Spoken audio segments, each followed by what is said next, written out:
And then Jessica Andrade, on the other hand, she's been on the skid and she's looking to get right.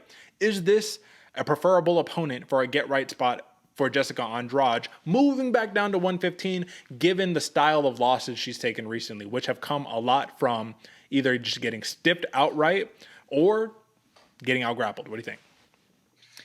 It's hard to confirm, like fully solidify if Mackenzie Dern is the best opponent going forward for Jessica Andrade, because Jessica Andrade has the power, has the speed, has the jiu-jitsu, has all the intangibles that get things done. But sometimes, like you said, she's on a 30-fight skid right now. So will the mindset be there? Will she be feeling like the top dog that day? And against Mackenzie Dern, who is on that roller coaster, has some wins, has some losses, has some wins, keeps on going up and down in her career trajectory.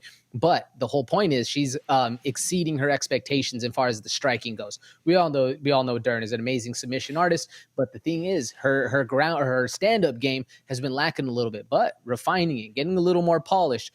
How is Dern going to deal with the power that Andrade presents, as well as that quick blitz motion? You know, the marauder that Jessica Andrade is, Bate Azteca, she's going to be pressing the pressure forward and really get into this fight. What happens when Mackenzie Dern isn't able to stop that? Or on the other foot, Derek, what happens when Mackenzie Dern sees it, steps to the side, shoots to the hips, gets her down, and then is in full top control? I think Jessica Andrade might present a harder chance to be able to control her on the ground with the power she has and the technique. But do you see it going to the ground, Derek, or are we going to see two girls not be able to take advantage of the mistakes of the other and end up being in a swinging out, bang out fight?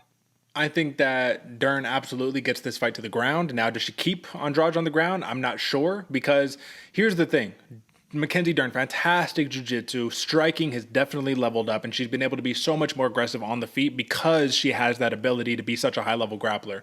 But there's one component that's missing in between those. She's not a great wrestler. That's the key right there. You fight a Erin Blanchfield, she could wrestle. You know what I mean? You fight let me see, who else is Andrade taken a loss to recently? So it was the Yan Xiaonan where she just got knocked out. Tatiana Suarez, wrestler. Yes, bro, let's go.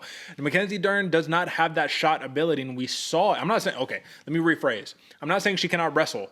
I'm saying that at a high level clip, that's not her bread and butter. Her bread and butter is when she pulls you into her guard, or when she sweeps you and she starts going for a heel, going for an elbow, going for a shoulder.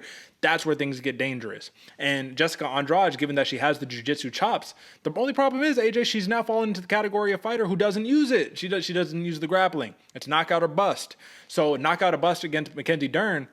Can she be as aggressive as she wants to be? Can she be the Bate Estaca that we're looking for, given you're so worried about the takedown, or you're so worried about getting the fight to the ground somehow, some way?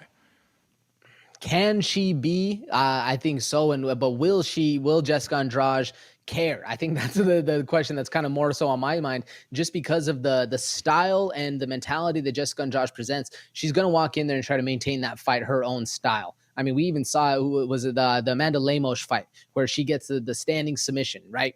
That wasn't just because it was because the situation presented itself, but it happened because Jessica Andrade had that forward momentum, had that pressure going. Next thing you know, Jessica Andrade is behind your shoulder over there choking you out. So, like, can Jessica Andrade feel comfortable putting that kind of pressure on?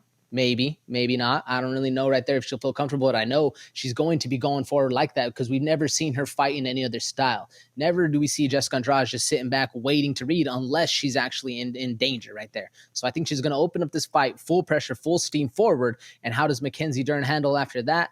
That's where the X's and O's really start to get interesting to me, because I agree with you, Derek. I don't know if Mackenzie Dern can keep Jessica Andrade on the ground, and then what happens after that. AJ, you know I'm a big Andrade fan. You know I'm like a really big Andrade fan. But I don't agree with the assessment, especially in the Lemos fight. She was getting beat up in the Lemos fight on the feet, right? And then when she was able to turn the tide, push the pressure, she got the submission. Now, Amanda Lemos, as we've seen in the last fight that she had, submission specialist, I don't think so. Plus 2,500 submission prop for Andrade, I think, for a reason. You're fighting Mackenzie Dern, dude. You're fighting a real legitimate jiu-jitsu world champion. like a little bit different story right here. So I don't agree with the take there, but I do think that if we see an evolved version of Jessica Andrade, who says that she's been sparring a lot with, I think it could have even been Tatiana Suarez. I'm not sure who she's been sparring with recently. She's been sparring with some really good wrestlers recently, and I think that she's going to try to avoid getting put on the ground, man. But Mackenzie Dern, I just think that momentum is on her side. If she can avoid getting clipped by the big shot that Andrade, she got the major power. If she can avoid it, I think that Mackenzie Dern can get the job done pretty easily here. And it's not something that I'm proud or want to say because this is Jessica Andrade and I want to see her return back to her winning ways. It just seems like not the greatest opponent to do it again. So if she's gonna be victorious, does it have to be the knockout? Ooh, I think so. Especially with the time frame and the duration. If this goes any longer than that second round, I think Mackenzie Dern really starts to shine right there. Unless she gets beat up on the feet, which can happen. This is another fight where so many things can happen because both of these fighters are so good. I don't have an exact lock on this one. In fact, going back and forth, man, on this pick till I submitted it on Discord, this one's going to be an interesting one.